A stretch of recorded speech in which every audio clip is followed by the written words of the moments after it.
And now आप देख रहे हैं रेसलमैनिक्स एंड सब्सक्राइब करना तो बनता है। वेल देखो, चीजें शुरू होती है 2009 के रॉयल रंबल से, जहां रेंडी ऑर्टन ने अपनी टीम लेगेसी के साथ मिलकर रॉयल रंबल को जीता था। जिसके बाद उन्होंने ट्रिपल एच डब्ल्यूडब्ल्यूई चैंपियन को चूज किया रेसलमेनिया के लिए कि वो उनसे लड़ना चाहते हैं। बीच में एक स्टोरी लाइन थी जहाँ ऑर्टन ने डब्ल्यूडब्ल्यूई को सू करने की कोशिश कर दी थी कि अगर तुमने मुझे मेन इवेंट करने से रोका ना तो मैं रेसलमेनिया को होने ही नहीं दूंगा। लेकिन फिर चीजें सॉर्ट आउट हो गई एंड ये वही स्टोरी लाइन है जहाँ हमने ट्रिपल एच का इनफेमस होम इन्वेजन देखा था जो काफी लेजेंडरी था। खैर बैक टू द स्टोरी। तो जब ये मेन इवेंट रेसलमेनिया में हुआ ना तो रेंडी ऑर्टन इतनी ज्यादा हाइप हो चुके थे कि लोग ये मान चुके थे कि वो ट्रिपल एच को हराकर एक नए चैंपियन बन जाएंगे, क्योंकि जिस तरीके से रेंडी ऑर्टन ने अपने मेन साइड को दिखाया ना उससे वो हील तो लग रहे थे बट कैरेक्टर उनका बहुत फेमस हुआ था, बल्कि वो उनका सबसे फेमस कैरेक्टर है। लास्ट मोमेंट तक लोग प्रे कर रहे थे कि काश रेंडी ऑर्टन जीत ही जाए, लेकिन अनफॉर्चुनेटली फॉर्चुनेटली वैसा कुछ भी नहीं हुआ। हालांकि अगर जनरली सोचा जाए ना तो ट्रिपल एच का जीतना एक सही डिसीजन था, क्योंकि रेंडी ऑर्टन ने उनकी फैमिली को स्कोल्ड किया था और ट्रिपल एच को उनका बदला मिल गया। लेकिन फैंस इससे जरा से नाराज हो गए, वो ये होते हुए नहीं देखना चाहते थे। फैंस तो चाहते थे कि ऑर्टन ही जीते और ऐसा ना होने पर फैंस जरा से नाराज हो गए। लेकिन क्या आप ये बात जानते थे और क्या आप भी नाराज थे उस दिन? कमेंट करके जरूर बताना।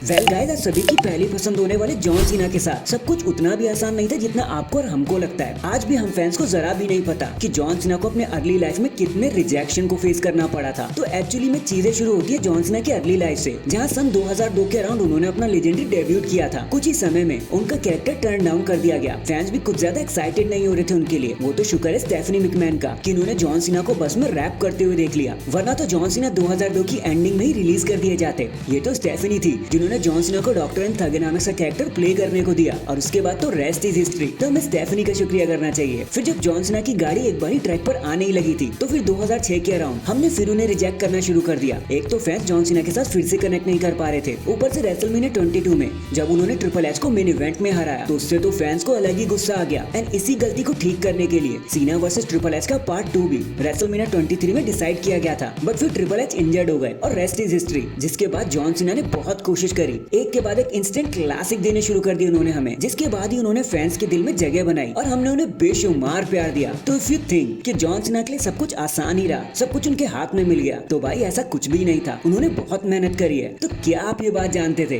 कमेंट करके जरूर बताना।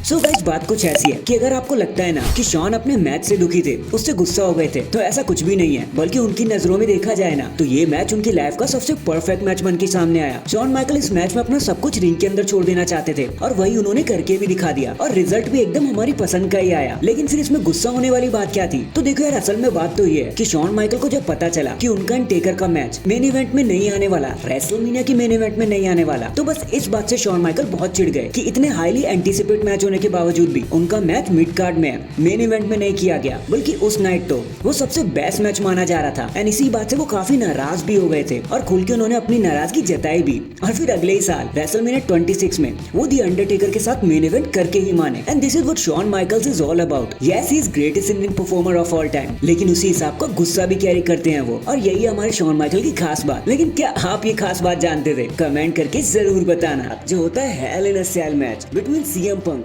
एंड ड्रू मैकिंटायर, और भाई आते ही इन लोगों ने जो पेस सेट कर दी थी ना, मैं बता भी नहीं सकता कितना मजा आया। अगर ये मैच मेन इवेंट में भी होता ना तो किसी को भी खास प्रॉब्लम नहीं होती। नॉट ओनली इन लोगों ने एक दूसरे को ब्लीड करवा दिया, बल्कि जो हाथ में मिला वो एक दूसरे को मारते रहे। काफी ज्यादा ग्रज दिखाई दिया इनके बीच में, और लग रहा था कि ये ट्रायलॉजी अब अपने क्लाइमैक्स पर आ चुकी है। लेकिन मेरा जो फेवरेट मोमेंट है ना वो वहाँ पर था जहाँ पर दोनों एक दूसरे को बीट्स खिला देते हैं। वही जो सीएम पंक के हाथ के ब्रेसलेट पे था, वो काफी ज्यादा पर्सनल लगा। लेकिन इन दी एंड सीएम पंक अपने पैरों पर जहाँ से वो जीटीएस देते हैं ना, वहाँ पर एक स्टील चेन बांध लेते हैं, जिसके बाद वो जीटीएस लगाने में कामयाब हो जाते हैं। ड्रू मैकिंटायर को फाइनली हरा देते हैं और बता देते हैं कि तेरा किस्सा यही खत्म हुआ। लेकिन एक अजीब सी चीज हुई, जब सीएम पंक रिंग को छोड़ के जा रहे होते हैं ना तो वहीं पे आगे की तरफ गिर जाते हैं जहाँ पर रैंप होता है। जल्दी से वहाँ पर मेडिकल स्टाफ आ जाता है और सीएम पंक को ऑक्सीजन देने लगता है। वो तो अच्छा हुआ सीएम पंक को कुछ हुआ नहीं, वो तो उनकी एज हो गई ना, तो ऐसा होना ही था गाइस। वो 45 साल के हैं, तो ये मैच उनके लिए शायद कुछ ज्यादा ही हो गया। खैर, हम चलते हैं अपने नेक्स्ट मैच की तरफ। एंड फाइनली ये सारी चीजें लीड करती है हमें हमारे mega tag team match main event की तरफ, जहाँ पर Roman Reigns and Cody Rhodes fight कर रहे थे सोलो सिकोवा